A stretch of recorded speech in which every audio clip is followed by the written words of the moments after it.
All right. All right. How's it going, Andy? Oh, doing good. How are you, Brian? I'm good. Today on Desktop, we're talking about Resident Evil 3. You're giving your impressions, your review. We're talking about the horror genre in general. And we're talking about shows that we wish were not as popular as they are. And Resident Evil 3. I said that. Oh, you did? Yeah. Oh, I wasn't paying attention. But we hope you are. Okay, let's stop now. This is Despop. This is Despop.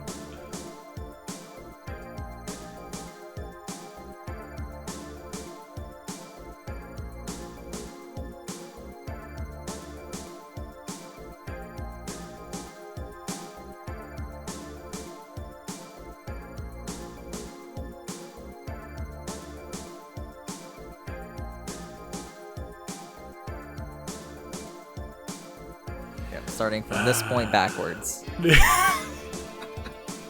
Okay, so Andy. Yeah. What have you been up to? What have you been doing? Stuck in your home. Well, killing time. So I finished Resident Evil 3. Okay, that was very, very quick.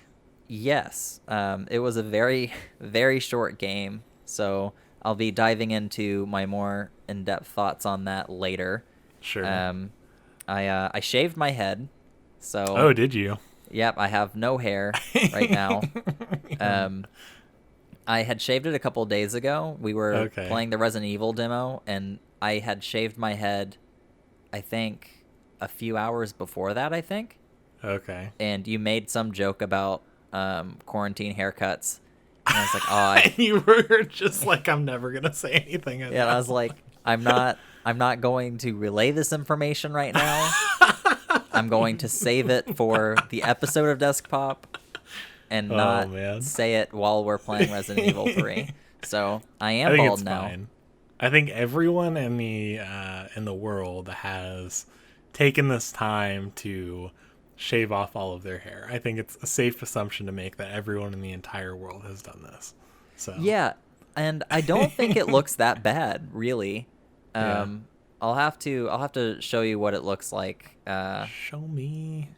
But according to Dana, I look like Jesse Pinkman and Walter White mixed together.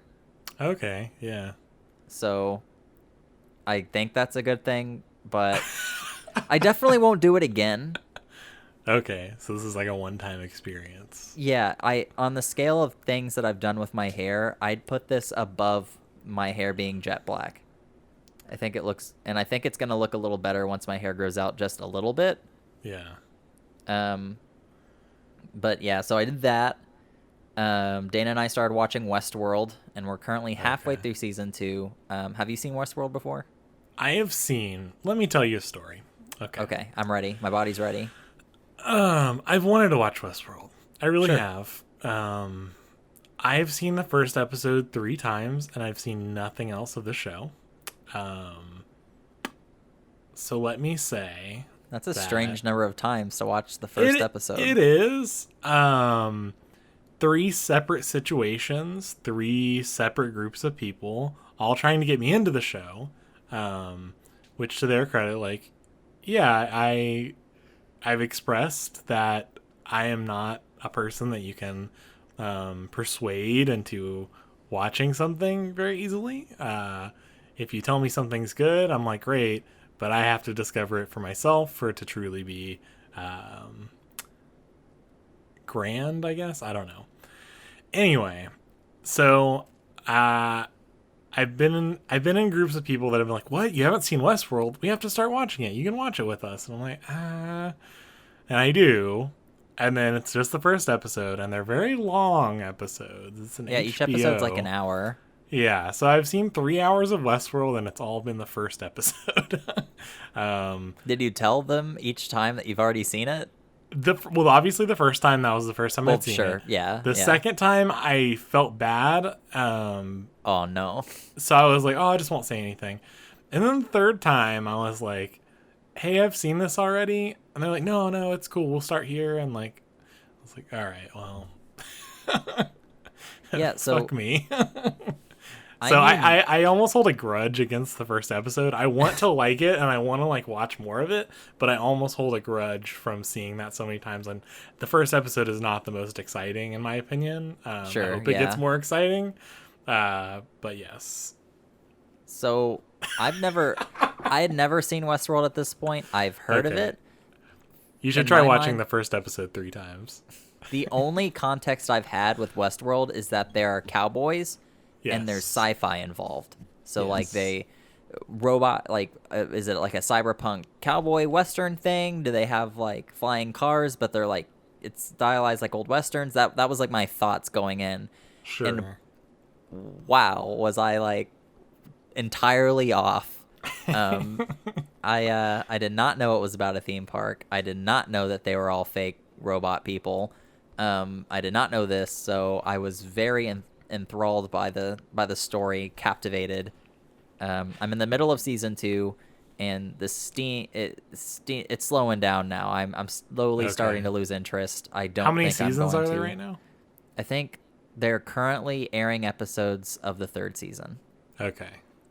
So if I'm not gripped by the end of season 2, I'm probably going to drop it.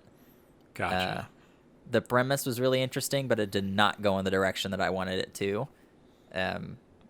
But we'll see what happens. It's that weird cross section of like sci-fi things that, and I'm making all of these assumptions based off only the first episode. Well, but I analyzed viewed it it. several times. I am a scholar of the first episode. Quote no, it word for word. It's one of those sci-fi shows that's like technically sci-fi. Like, yes, the premise is sci-fi and everything like that, but it's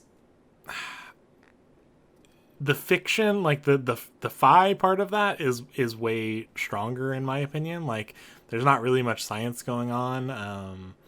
It's all just like anything that needs to be explained away is just like, ah, yes, science did that. It's like, I don't know. I'm not a That's a huge fair fan of things assumption. like that. But The show maybe I'll kind of see more than that. the show upsets me because good. there's this show called Dollhouse, and I think that Okay. was on the Sci-Fi Channel. Joss Whedon, Yes. it's one of his creations. I think I am familiar with that. I've never seen that though. there's 3 or 4 seasons of it, and the premise of the show is they find a way to reprogram the human brain. And so Okay. people who owe money to this corporation or need a way out or whatever dedicate several years of their lives being basically puppets, and they upload new personalities into these people and they send them off to do jobs. Like sometimes people are like, oh, I want like a fake wife for like some dinner, so they like make a fake wife and they send it off. Oh yeah. Yeah. Eliza Dushku or whatever, the main actress. Yeah. And I really liked that show a lot. And and Westworld is basically like it goes in the exact same direction. It has like the same like, oh, this character's playing like this role in the story. It's very similar to Dollhouse. Sure. And I'm just like, I like Dollhouse more than this, and it got canceled. And everybody likes this, and I'm upset that Dollhouse didn't come out now, because if it did, everyone would have been on board. But it came before it, it was before its time. I think there's something good about it being a sci-fi western. Like I think that there's like that's a neat cross section of themes. So like I like that, and I think that's cool. Like at least they're trying to go like in a neat direction with it, but I don't know. Yeah, I can't really comment on. I can't make any more comments without spoiling anything else in the show. But Sure. all I have to say is I imagine that it expands beyond the western part of the world. Yes, it goes in directions that, like it's like a dog when you let it outside. You want it to do one thing, but it's like just go pee so we can go back inside, and it's like doing everything else. That's what the show is. Like, it's just, why are you going in this direction? Go over there. What? That looks so fun. Like, why aren't you doing this? And anyways, so Westworld, there's like some weird Australian store online that was selling 1 year of PlayStation Plus for like $30-something, like this crazy sale. 1 year of PlayStation Plus is like $60, so I ended up buying 2 years of PlayStation Plus for like $70. Okay. And that was like a good I thought it was a good deal, and I wouldn't have gotten PlayStation Plus otherwise, so I have it for 2 years, which is great. I really hope the PlayStation 5 launches now, so I can really milk those 2 years. The self-isolation period has now affected the entertainment that is closer to me. The Last of Us 2 and Iron Man VR have both been delayed indefinitely on PlayStation. I'm so sorry for your loss. I can't believe it. It is what it is. It's unfortunate. It sucks. And I think all the game releases starting mid next month, that's when all the game delays are going to start happening. So I really need to milk Persona 5 and Final Fantasy 7 when that launches later this week, because it seems like that's going to be the last big release for a while. Sure. And I'm like, for me, there's not a ton coming out. I mean, I have still on Animal Crossing, obviously. Still playing that. And that's that came out at the perfect time. Yeah, I agree. Yeah. And I honestly think that game will do, I think, probably exceedingly better than it maybe would have. Like, it still would have done amazing, but I think it's going to do even better just based on the fact that people are stuck at home and are, needing something that's kind of like a little you need escapism. Something wholesome and a good time waster. Yeah, no, I totally get it. I don't understand. I hope that they add more function to it, because like I'm surprised there's not nearly as much social media integration with that game as there should be. Yeah, because I feel like that game is like all about showing off your town and your layout, and that's just Hallmark, like Nintendo kind of lagging a little behind. That's that's like their thing. Imagine how more widespread this would be online if you could easily share gameplay footage and stuff of your town, and like actively share things in the game instead of having to screenshot and then come out of the game or use a capture card, or that'd be so cool. Yeah. Facebook integration, like you can go to other people's towns that you're friends with on Facebook because it's I don't know. But yeah, that's everything that's going on with me. And then I've been rethinking my ratings thing, and I'll talk about that later if we have time. And if not, we'll talk about it some other time. It's sure. Time is just a concept. What have you been up to, Brian? Yeah, just been on Animal Crossing. I mean, it's funny because we had this whole thing last time where I talked about time traveling in Animal Crossing, and like, I haven't time traveled since then. It's funny. Right after we had that talk, Dana started time traveling. Oh, did she? Yeah.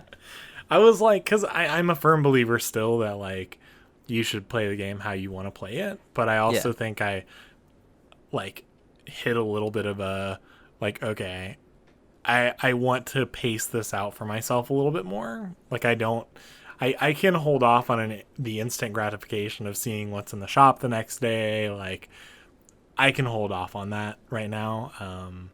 If this was maybe like a normal everyday, like knowing that I might stop playing it. And I think that's my big argument for time traveling is like, okay, say you pick up the game and you play it for like a solid 2 weeks, but you want to play like more of it. You want to get a more enriched experience and play more days, in game than you play out of game. I think that's perfectly fine. I think that's, whatever. We already talked about it. If you want to hear it, go back and listen to that episode. But it is just funny. I stopped time traveling after that, so I haven't done any. Not that I feel guilty or anything like that. I just haven't had the urge. Yeah. Actually, I've been noticing a lot that topic being discussed more after we had that. I mean, it was discussed a lot before, but right after Dana friended someone where one of Dana's friends got Animal Crossing, and she was like, "Oh, they're time traveling. They have all this cool stuff." And then like an hour later, she was like, "Okay, I started time traveling, so I can get all this cool stuff." And I was like, "Okay, cool." Shortly afterwards, I think you said that you subscribed to Arlo, the YouTuber. I don't think I said that. He's a blue puppet. He talks about Nintendo stuff. No? I'm familiar with him, but I don't subscribe to him. I thought we talked about him. But I think I really you mentioned it, and I was like, "Oh, interesting." I like his videos, but he posted I haven't watched it yet, but it's a pretty long video, and it says both sides of the time traveling argument, and I was like, I don't think it's like an argument. I think it's more of. But that's the thing is, like, the people that do time travel, it's not an argument to them. The people who don't, it is an argument, and that's what makes me frustrated. It's like you are so concerned about how other people are enjoying something that you have to create an argument surrounding it. Like, it's just jealousy. It's a combination of jealousy and gatekeeping, because like nothing is more like, I know definitely gatekeeping. It's like, oh, you're not really playing the game because you're trying to justify, like, oh, I spent 5 or 6 hours to get what this other person got in about 10 minutes because they just did the fast forward of the clock, and they're trying to justify the time that they put in by saying, oh, well, I did it the real way. Because otherwise they're admitting that they, I don't want to say wasted the time, because you're still playing the game in one of the ways that it could be played. But I will say too, like, to some people's credit, like, there are people that don't time travel that like don't care what other people do. Like, there's that piece of this puzzle too. It's just there's a very outspoken crowd of people who feel very righteous about not time traveling. That's the sect of people that I just like. Yeah, I just know, like, right when I started, I still haven't time traveled yet. I've gone a couple of days without playing it. So I might try to get a few days in. But when I first started playing, I had played, I think, for maybe 1 or 2 days. And then a friend of mine was like, hey, this Animal Crossing game seems pretty good. I'm going to get it. I'm like, oh, okay, cool. Well, then shortly afterwards, he got further in it than I did and had way more stuff. Yeah. And I got really salty about it, because I was like, man, like good for you, but like, fuck, man, like, I want that stuff. God damn it. And so I could definitely see how, like, the in the moment rage could spark people getting upset on Twitter. But again, you brought up a really good point, or you used probably the best combination of words to describe what it really was, and it's just gatekeeping. But but I mean, other than that, I mean, we already talked about that. So if you want to hear a more in-depth conversation and me not get mad, but like get very loud and boisterous, he's like a peacock, like he shook and his tail feathers went up. I was shooketh. You saw the pattern. But no, I've been playing a lot of Animal Crossing. That's kind of been it. I mean, I play Overwatch. I've been doing my normal routine, plus Animal Crossing, and there was a while there that I was watching movies like constantly. Like, I've seen, I think, every movie I might have missed in 2019. Nice. Any favorites? I really liked The Invisible Man. I really liked Guns Akimbo. I still have Guns Akimbo. Goddamn, I wrote it down last time last time you mentioned it, and I don't know where it went, but I had forgotten about it, so I might check that out now. But other than that, I mean, I feel like I'm waiting. Actually, it might be silly, but I'm waiting on the new Trolls movie. Have you seen the first Trolls movie? Yes, I did.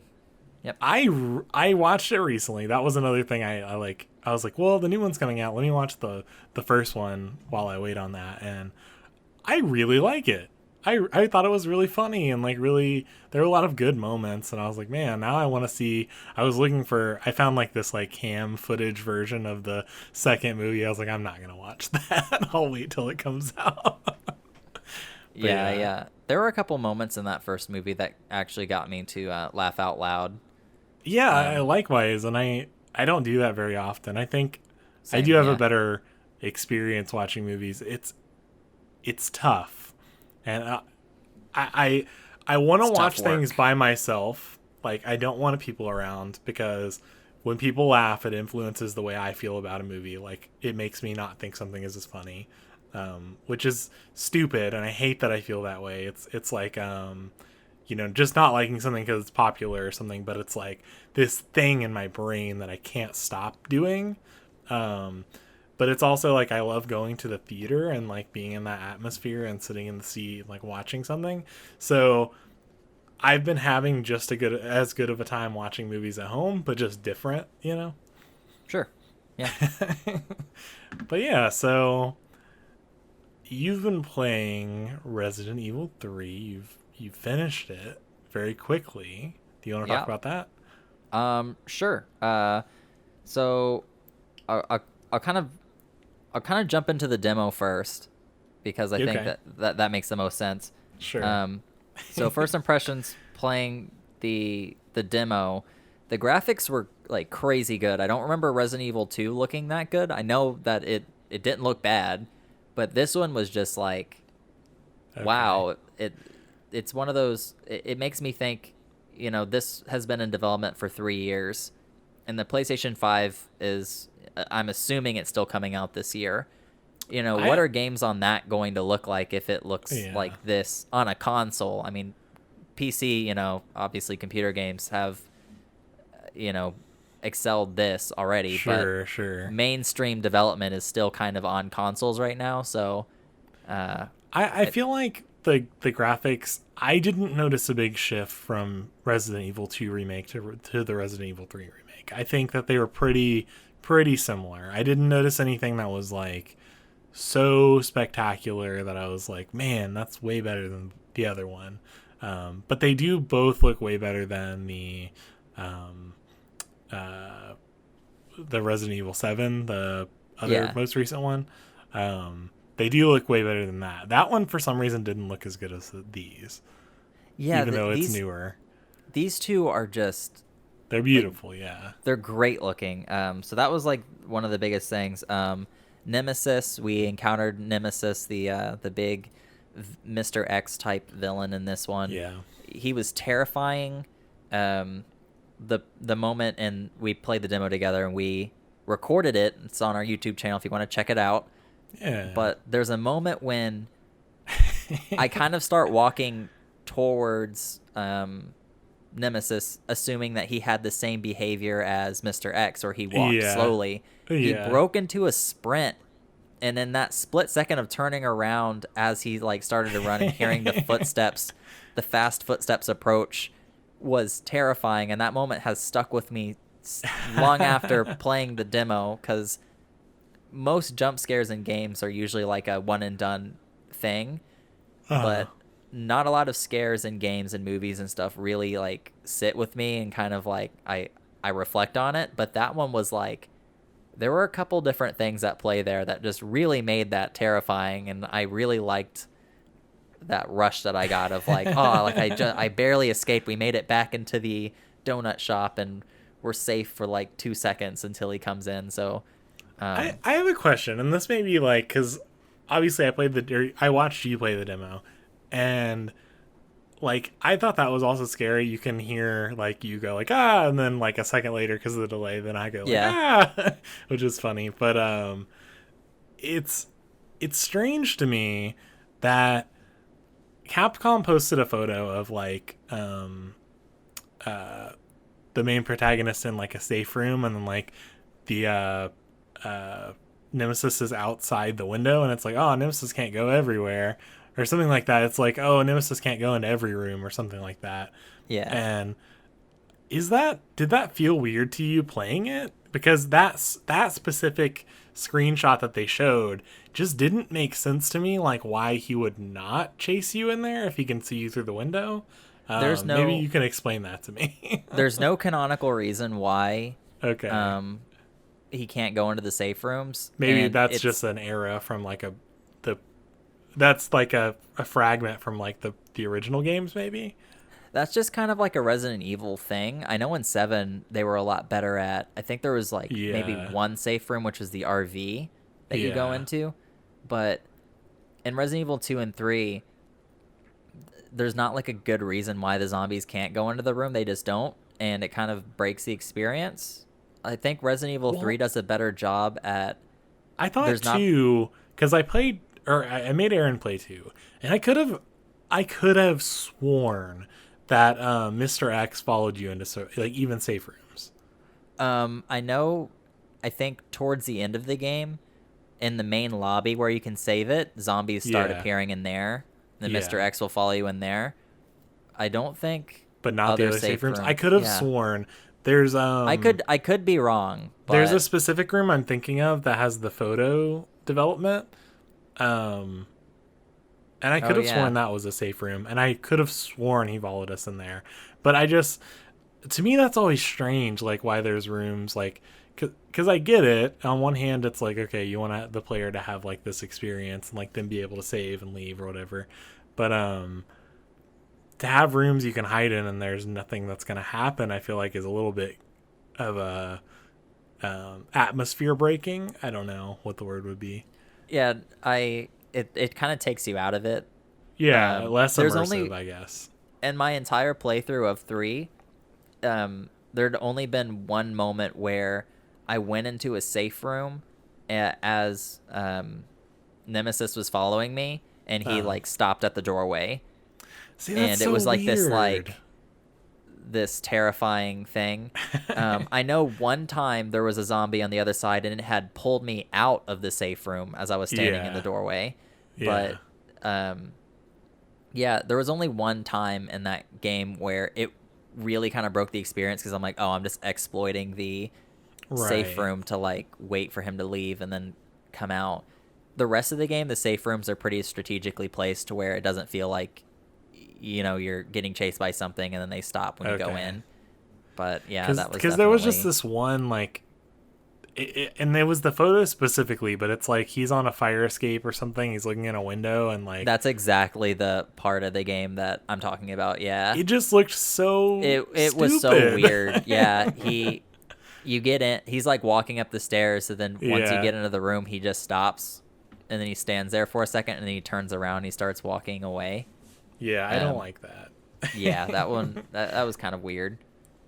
But whatever, it is what it is. Who do you think is sexier, Mr. X or Nemesis? That's a hard one. I'd say Nemesis. You think Nemesis is hotter? Interesting. Nemesis doesn't care about, Mr. X like covers himself and like, wears a hat kind of tipped down and is wearing a trench coat. Like he's like self-conscious, and Nemesis, he's just letting it all out. That's his face, and he doesn't care what you think about it. He's loud and he's proud. So you think he has more confidence? Yeah, he fucking runs at you. Of course he has he has no problem approaching you. Mr. X, kind of takes his time, and he's kind of playing hard to get. Nemesis. Who do you think has a bigger schlong? I think they're both biological experiments. I don't think either of them have schlongs. What? No, they have to. I don't think they have a canonical schlong. If I was a scientist, the first thing I would do to like a monster I was creating is give it the biggest penis I've ever seen. Okay. Well, I think we both have two different schools of thought on monster creation here. Like, if I was, like, creating Frankenstein, I would be like, okay, I'm obviously sourcing body parts from all these people. I'm going to find the biggest penis. I'm not just going to give him no penis or, like, I don't know. Okay. Well, then. That's fun.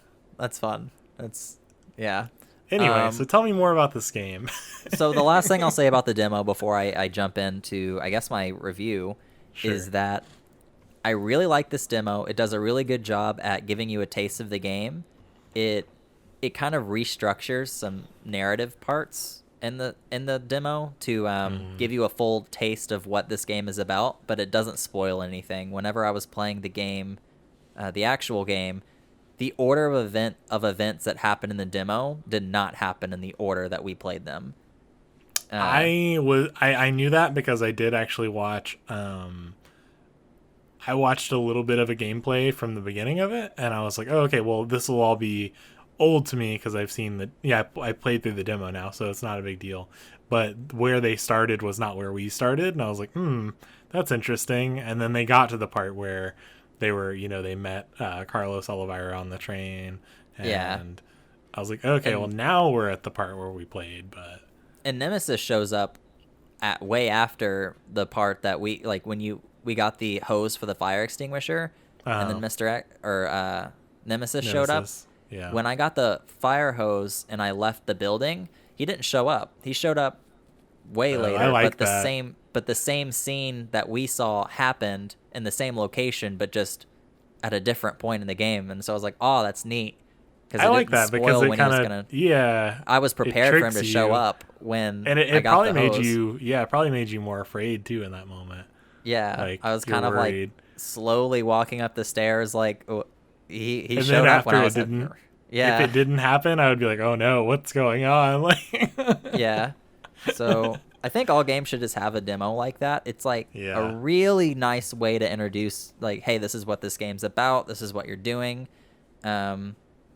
I mean, I don't think all games have the luxury of being able to do that, but I really like this era that we're living in, where they give little snippets of. They do that with Resident Evil. They did that with the last couple of Final Fantasy games. They did it with Kingdom Hearts. I'm liking this trend. It's great. Yeah. So I guess we'll jump into my final thoughts on Resident Evil 3. If you don't have any thoughts on the demo, or if you have any. I mean, I feel like I don't have any groundbreaking thoughts on the demo now. Okay. It was nice. I enjoyed it. It was a good little. I was glad that it was actually not as long as I thought it would be. Yeah, it was a nice bite-sized. It was thing. short and It was sweet. great. Yeah. Yeah. So you can check out our playthrough of the demo on our YouTube channel again if you're interested. But yeah, on to my review. For context, I have never played the original Resident Evil 3 before. So I went in completely blind. Yeah. So this is from the perspective of I'm playing this game as if it were an entirely new game and not a remake. So I won't really be comparing it to the original. Sure. I think that's fair. Maybe that'll help the review. Maybe it won't. I don't know, but that's a clarification.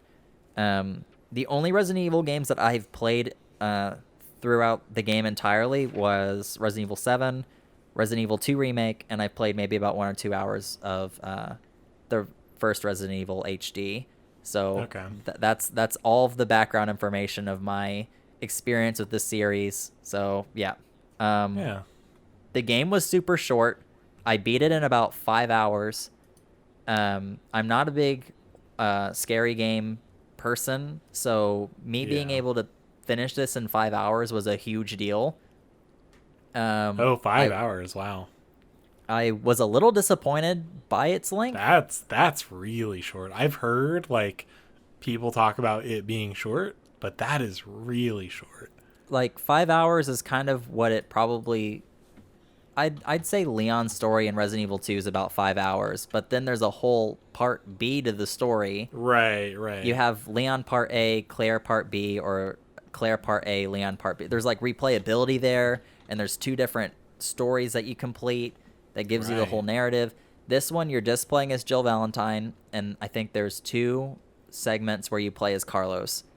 And there's no branching story paths, and there's no, I played as this character first, so I play as this character later.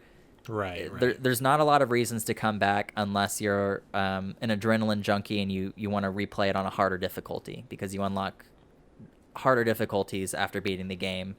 And you can use in-game achievements to unlock items that will help you in your future playthroughs of the game, which was interesting. So that's a very Capcom type thing, huh? Yeah, if you're a hardcore player, you might enjoy that, but if you're just a casual player like me, you're gonna be a little disappointed by the length. However, I think that's fair because you pay. It's a $60 game still, right? Yeah, it's $60. I feel like So that's. I mean, it's $10 an hour but just I don't know. yeah, no, I could definitely I I follow the school of thought of quality over quantity. I'd rather have Sure, a I really would good agree. Yeah. I'd rather have a really good 5 hours than a mediocre, 30 hours. Yeah, So I would 100% agree with that. Yeah. I like this game, but I will not argue with, and I totally do not disagree with anybody who would be upset about this game's length after paying $60. Like, if Yeah. I totally get it, because some people aren't able to get games as frequently, and Right. if you put your money towards this, that sucks. But there's an online multiplayer mode that comes with the game that I'll get into in a little bit that kind of makes up for it. But other than that, yeah, it was pretty short. There are way more action set pieces in this one.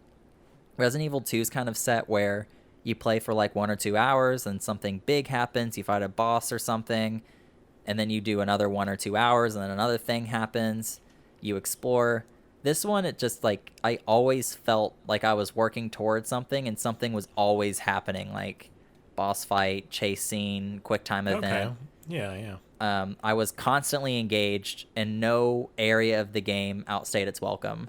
That's good. Yeah.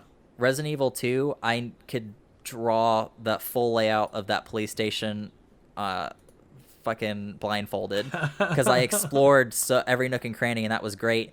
In this one, you're not exploring nearly as much, but that's not necessarily a bad thing. It's just Yeah. you're constantly engaged, and you're constantly being asked to keep moving forward, go to the next area, look for the keys, find whatever you need to find, and then get to the next area like fast. Okay. Let me see what else we got. Jill Valentine is way more expressive and compelling than Leon. Sure. Everything that Leon had to say in Resident Evil 2, he gave, like, his line delivery was just very like, oh, I got him, now he's gonna get me, oh my god.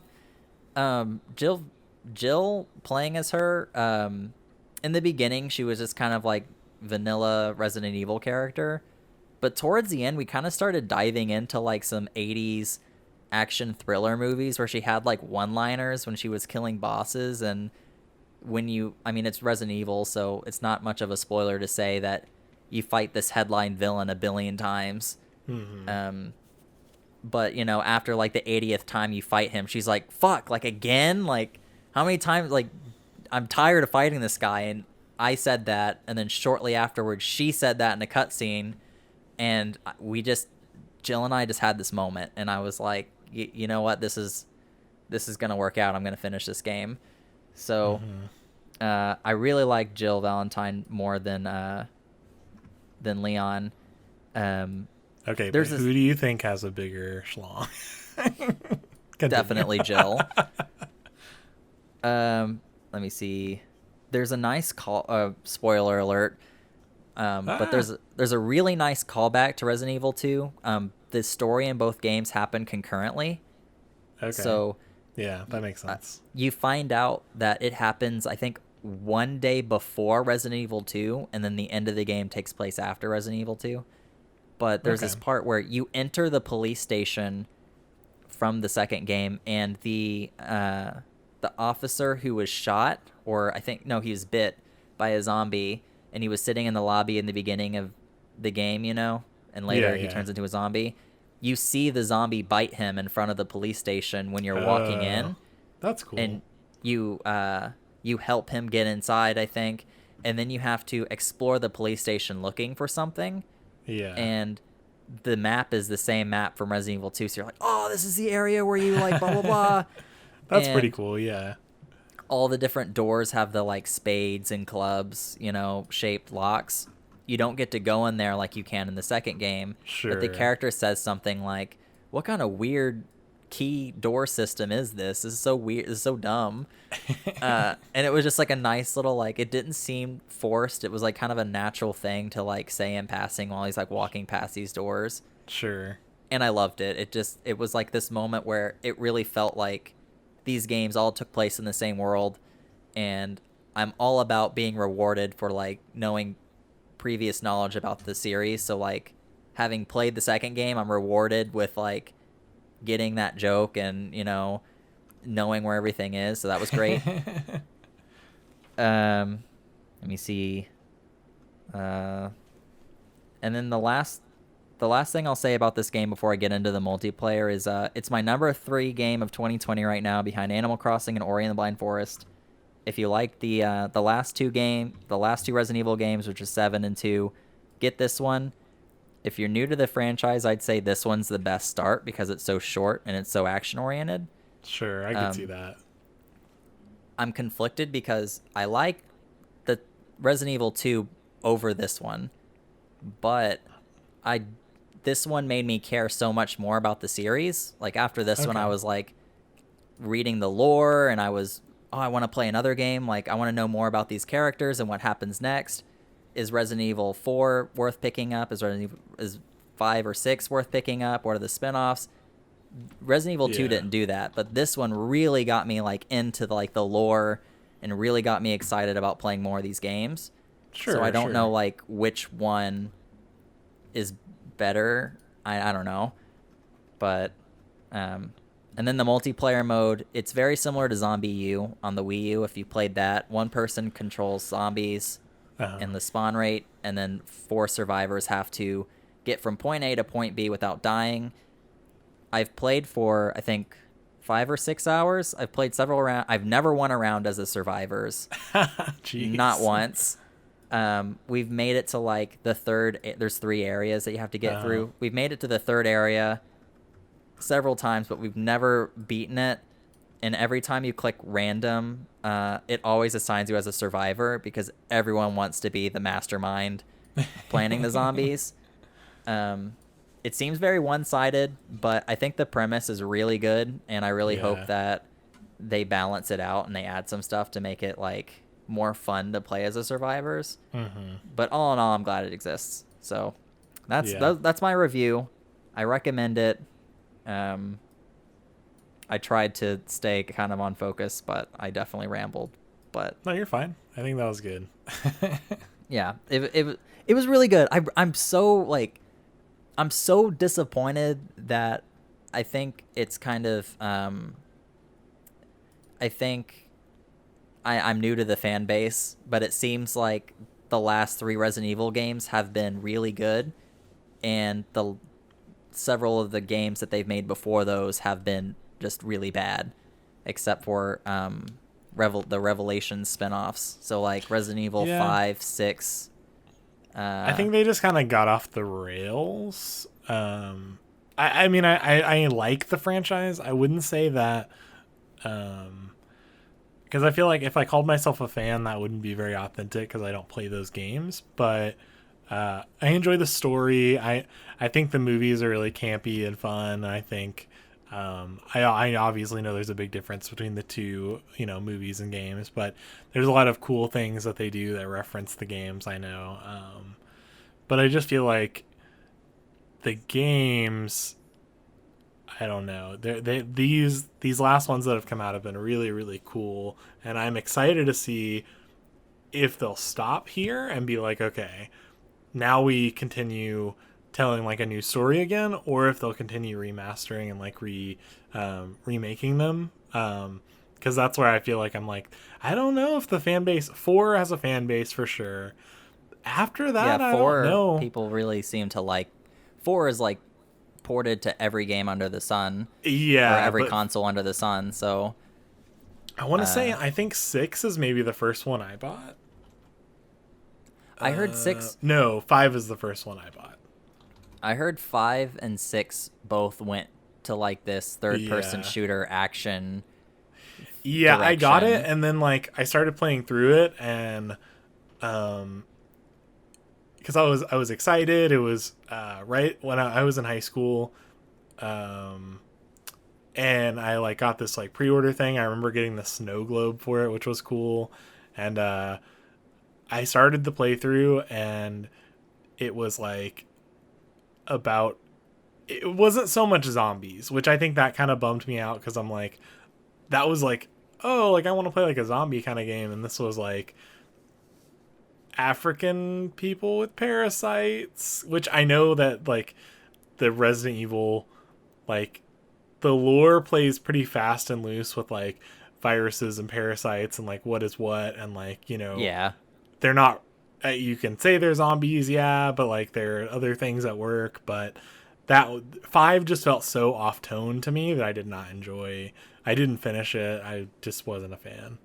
Yeah, it's just so frustrating. There's like so many Resident Evil games, but it just seems like the quality really jumped starting with 7. So since I've played 7, 2, and 3, I'm like, where do I go now? Like, do I have to wait for 8 or, you know, that's the hard part. But yeah, it's kind of like it has the problem a little bit of like a Kingdom Hearts type game where like it keeps adding lore and like these like, instead of like really fleshing out the story in like a meaningful way, they keep adding like just things you're like, oh, you won't know what that is until, several games later, like we'll explain what this really is, but maybe not, and like who knows. Like, I don't like that. It seems like, from my perspective, it seems like with specifically 5 and 6 that they looked at popular trends with games, like Call of Duty super popular. 100% right now. 100%. And with Resident Evil 4, it seemed to have worked out because they were like, third-person shooters, let's make this a third-person shooter. And it worked out. So with 5 and 6, they probably did the same thing. And like they did, there's this one cool game from, I think it's called Operation Raccoon City. And it's a first-person shooter, and it takes place during Resident Evil 2 and 3, and you're like the first Umbrella team sent to Raccoon City to like, it's not canon, but like that just seems so cool to me. But it just seemed like they were aimlessly following trends, and it didn't work out. But since they like 5 and 6 are like canon to the story, they can't ignore that those events happened. So they're desperately scrambling to like, how do we like tie all this together with Resident Evil 7 and like remake the first 2 games to like make, because they're running away from what happened, if that makes sense. It's like Star Wars, right? They make the middle Star Wars movie, and fans, threw a big fit. They didn't like it, whatever. Yeah. And then they're like, well, we have to make a third one. We can't pretend that the second one didn't happen. Like, I feel like that's what's happening with Resident Evil. Like, they made 2 games that maybe weren't received very well, and they're like, damn. I don't know. That's like my... No, I agree with you. I agree. Yeah. I don't know. So that's like why I think the story is so, because I read the story synopsises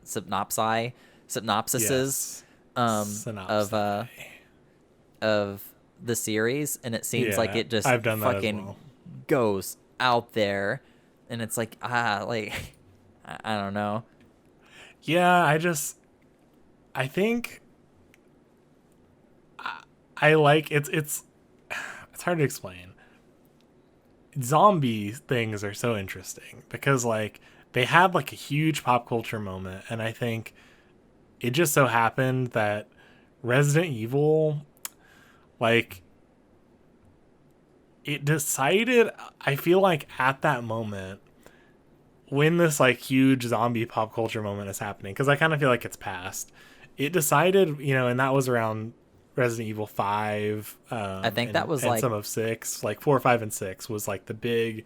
Whenever like, Walking Dead came out, that was like the heyday of zombies. Yeah. But it's almost like they were like, we're gonna distance ourselves from zombies, and like, I don't know. I obviously like I feel like the more I talk, the more I'm putting my foot in my mouth because I'm not a huge fan of the series, but it just, when I tried to get into it, I was surprised that it wasn't as zombie focused as I imagined. It just seems like it wasn't horror focused either. It seemed like it was way more like edgy action than, because 2 and 3, scary. from what I've seen, they're very like, they're zombies. You know what I mean? They don't try and Yeah. distance themselves from that. Like they're I think zombies. in 3 they literally call them zombies. Yeah. Okay, yeah, and There's like been several. Yeah. and I know like the last one, 7 that came out. That's a whole other thing. Um, that's the most Kingdom Hearts Resident Evil game there is. You know, where it's like, oh, this girl and she infected the brains and like then she took over this family and then but that's I was on a cruise ship and like it's so wacky. Yeah. It's good, but it's like the story just is like, what is going on? Like I had to actually look up after watching the entire series played, like that entire game played through. I had to look up and like read specifically what the story was because I was still so confused, but whatever. It's one of those. I remember whenever I played through it, everything made sense to me as I was playing it, Sure. but the story didn't stick with me afterwards, so I don't remember what it is now. And even if I did, I don't think I'd be able to accurately explain it because I remember trying to explain the story shortly after finishing it to somebody else. And it was like, well, if you save this person, this happens, and then you have this memory, and it was a flashback, and then this happens. Yeah. And but if this happened, and so it was kind of, yeah, it was weird. But I think the 2 and 3, like that's what I really find charming about them is like these remakes is like one, they're beautiful, and 2, it's like it's kind of the zombie game that like you miss, like I miss, like that horror type game. I think 7, there's a lot of cool things that they do, but it's more of a horror without like there's other things at play rather than like zombies in a city, you know. Yeah, I think Resident Evil, I would compare Resident Evil 7 with like Metal Gear. Sure. If you've played those, like you fight, like every boss in that has like this specialized personality. Sure, and a special like superhuman ability that's like granted from their genetic, their disease that they have. Whereas the other games, there's zombies, and then there's like a monster made to destroy you, and that's about it. And there might be like some mini bosses peppered through, but But I liked 7. But I like think it too. The I'm not first 2 saying games that are definitely like they're zombie games, and specifically 2, they really give you that. Oh, I really need to conserve my ammo because this is important, and I need to run past these guys instead of shooting them, and that like zombie survival feeling you get. And then Resident Evil 3 really gives you that like, let's kill some zombies, action, run and gun kind of thing. Yeah. But yeah, those are zombie games for zombie people. Zombie people like you and me. Zombie but not games? As much me. Yeah. I don't know. Yeah, I was so like, this is the first horror game I have played through entirely by myself. Every other time I picked up shifts. I think Resident Evil 2, I picked up a shift maybe 3 or 4 hours in, and then I finished the game from Leon's story. So I kind of partly finished Resident Evil 2 myself, but this one was all me. So yeah, I think I don't know if I'm still if I still get scared as easily as I did before, but I definitely know if I were to have tried that several years ago, I would not have been able to do it by myself. But so how have I grown? Oh wow. Oh, how I've grown, I guess. But yeah, I don't think I could ever play a survival horror type game. I experience so much terror and anxiety throughout the day just in my normal life that I just don't think it's like, I don't like my heart racing while I'm trying to like do something quickly in a game, or like, I don't know. That's fair. I live my own trauma. That's fair. IRL. Yeah. I just needed to be, I need to stay on the pop culture bandwagon. So people talk about Resident Evil, and if I get scared easily, like, well, I'm just going to keep throwing myself at this thing until I don't get scared anymore so I can talk about it with people. Like with movies, like I watched every movie under the sun except scary movies because I just couldn't do it. And then once I hit every movie everyone was talking about, there was nothing left. I was like, I just have to, go through the pain of watching these. So I feel like we're in kind of like I don't want to say renaissance because I feel like that's so pretentious, but we're in this era right now of horror that's like very, it's not just jump scares. Like there's a lot of like unique premises. Oh yeah, I get it. Yeah. Like there's a lot of very interesting takes in horror right now.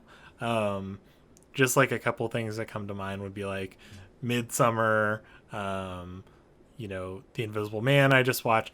Like there's a lot of Us. Oh, all of the Jordan Peele stuff. It's very interesting right now where we are in horror. That they're not just like scary movies. They are oftentimes like very thought provoking as well, or like at least there's something more to it than just like a boo scare, like got you, made you really jump. going for more of a psychological approach. Right. I love those kinds of movies. Things where it's like you feel unsettled, Yeah.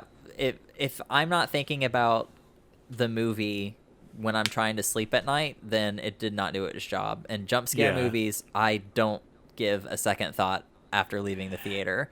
Yeah, jump scares actually make me like they're just so cheap. You know what I mean? Like there's no substance there. And they're effective, but like once you've seen the movie once, you know it's tricks, and then you know when to expect it and the magic's gone.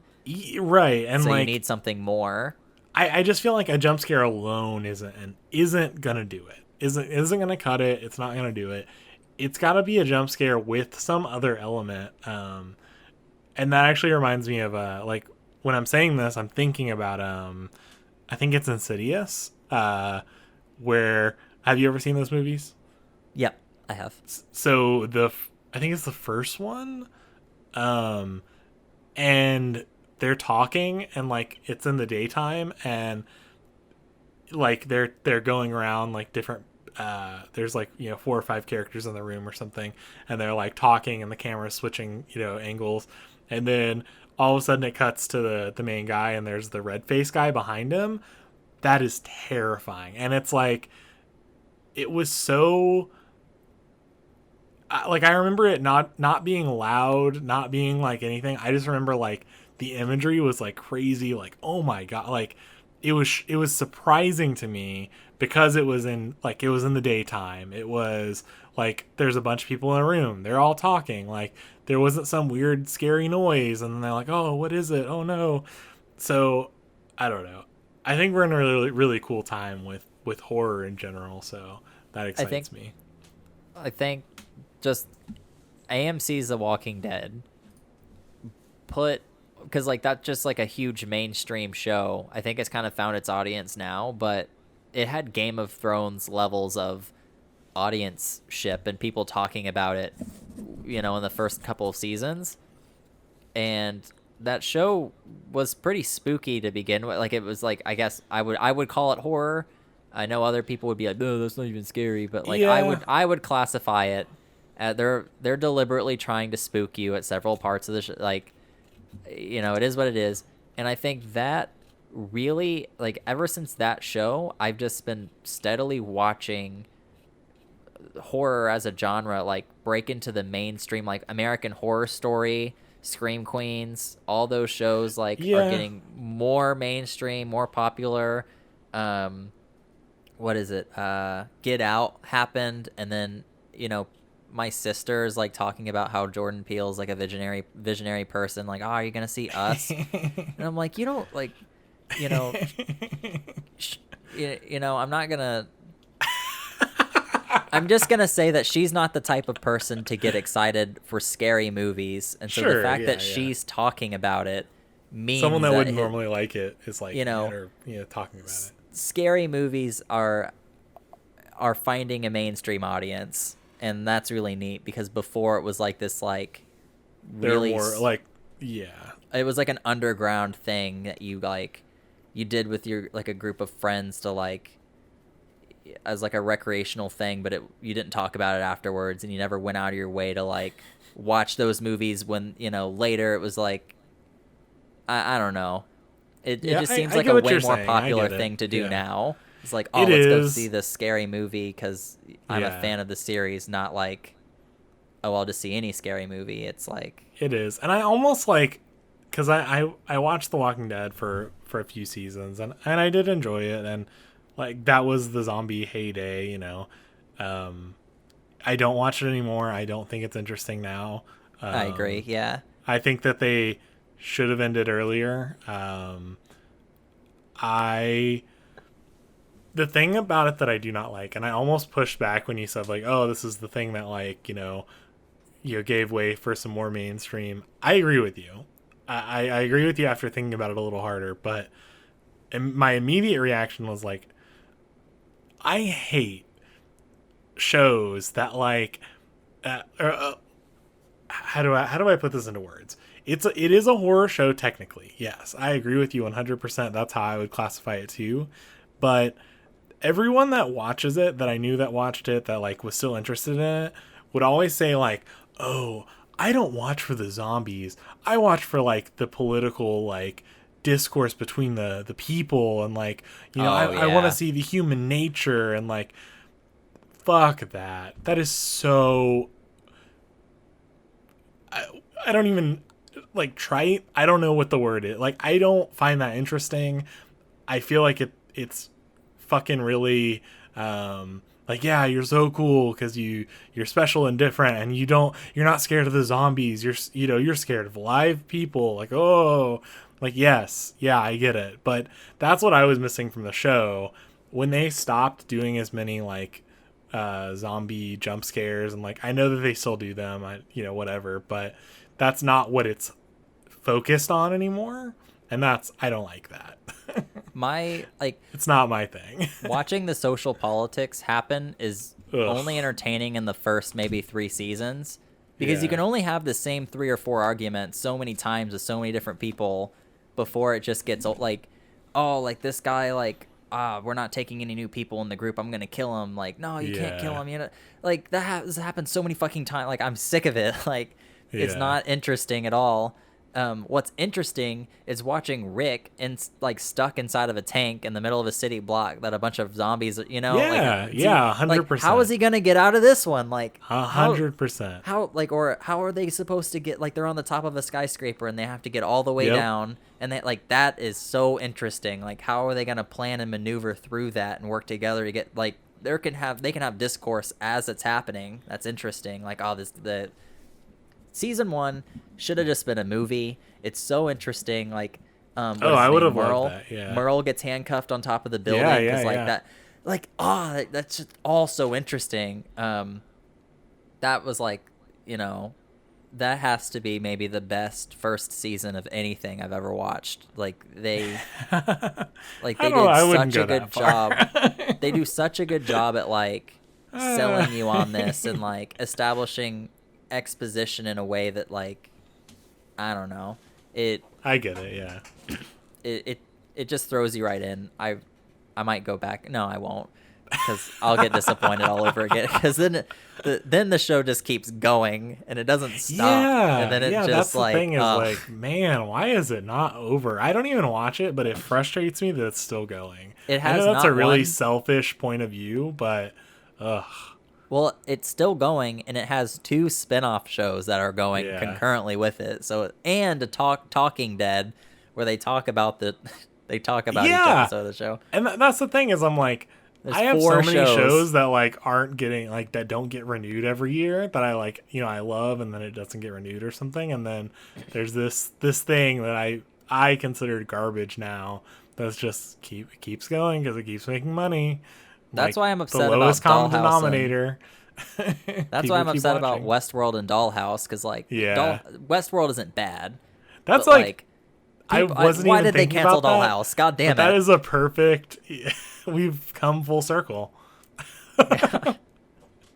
Yep. We have made perfectly come full circle. Yep. This isn't a podcast. It's a what is the thing? Mario Kart 8 had it. The 8 is like a It's sleep deprivation tank or whatever. Or sensory deprivation tank. It slips. I have to look this up. It's gonna bug me. An infinity? No. A Ouroboros? What is like? An Ouroboros is like that snake it's eating its own tail. No, it's like the track. It's like a circle, like an infinity symbol, but it twists into each other to where it's all one shape. Mobius strip? Mobius strip. That's it. This podcast is a Mobius strip. We have reached our starting point with a clever twist and a turn. Yeah, you bet you never thought it would end here. We should make an entire podcast that's a palindrome. Okay, we can get started on that. Yeah, well, you can write it, and I'll be in it. Yeah, as things move backwards, we're gonna race start car. race car. Yep, that's it. Yeah, thank you for listening. Hey, thank you for listening to our podcast. If you have any suggestions for things for us to talk about later, or if you have any general thoughts, send them our way on our social media at DeskPopcast, or email deskpopcast@gmail.com. We'll keep an eye out. Yeah. Probably. If you want to leave us a rating on Apple Podcasts, subscribe, please, whatever your podcast subscriber is or platform is. But yeah, thank you for listening. And the last thing I'll say is, if you like this, tell a friend. Tell a friend about it. Or an enemy. Or an enemy. Tell your enemies. Tell all of your enemies about this podcast. The most valuable thing you can steal from your enemies is time. And if you get them into this podcast, it's going to take a lot of time for them to catch up. So, too true. Yeah. All right. Well, thanks for listening. This has been, I guess this has been Desk Pop. So I guess it has been. Yeah, I guess. All right. Well, I get. Right. Okay. Bye. Bye.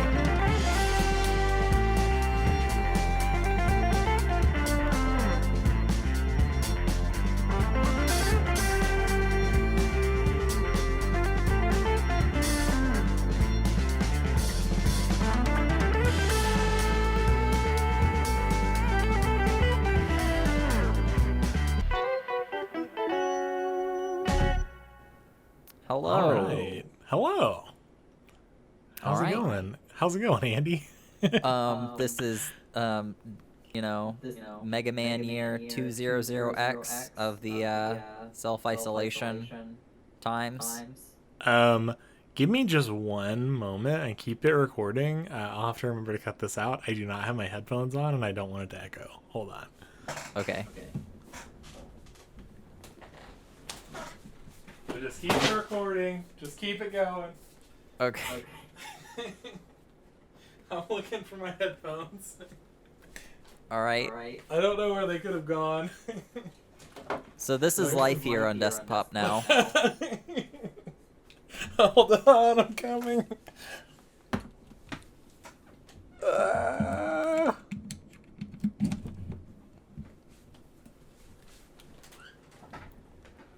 Okay. All right. Back. How's it going? It's going good. It's going well. Oh, I was just starting over. Oh, okay. Well, unless we want to keep all that in, but I was going to keep the very beginning. I'll just do some creative editing from this point forward. So, okay, or this point backward.